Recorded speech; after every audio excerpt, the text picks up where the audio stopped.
आगा कि अवांखे दरिया खान मरी में जामे मस्जिद वेझो अणॼातल हथियारबंदनि जी फायरिंग में हिकु ॼणो मारिजी वियो आहे।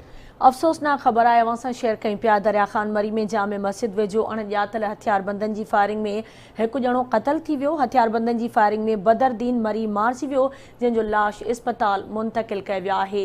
अफ़सोसनाक ख़बर आहे अवां सां शेयर कयूं पिया। दरिया खान मरी में जामे मस्जिद वेझो अणॼातल हथियारबंदनि जी फायरिंग में हिकु ॼणो क़तल थी वियो आहे। हथियारबंदनि जी फायरिंग में बदरदीन मरी मारिजी वियो, लाश इस्पताल मुंतक़िल कयो वियो आहे। तव्हांखे अहम ख़बर ॾिनी पिया। दरिया खान मरी में जामे मस्जिद वेझो अणॼातल हथियारबंदनि जी फायरिंग में हिकु ॼणो मारिजी वियो आहे। हथियारबंदनि जी फायरिंग में बदरुद्दीन मरी मारिजी वियो आहे, जंहिंजो लाश इस्पताल मुंतक़िल कयो वियो आहे।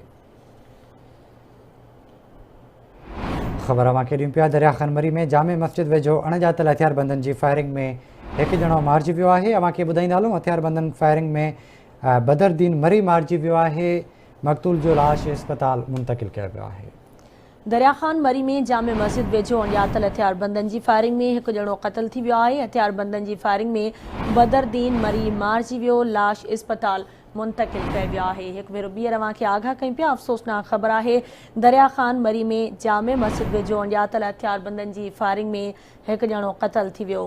तफ़सील मालूम कंदासीं दरिया खान मरी मां आवाज़ जे रिपोर्टर वरियल सिंधी खां। वरियल, कहिड़ा तफ़सील आहिनि, आगाह कजो।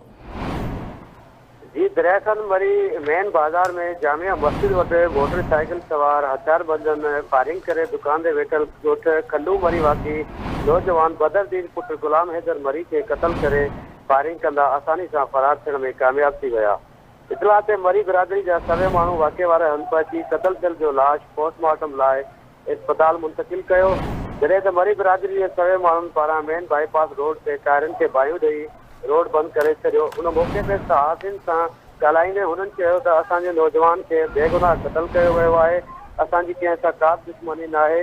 असांजे नौजवान खे क़तल करे फरार थियल जवाबदारनि खे फौरी तौर ते गिरफ़्तार करे असांखे इंसाफ़ फराहम कयो वञे। जी ठीकु आहे वरियल सिंधी, वॾी महिरबानी अवां जी तफ़सील खां गॾु।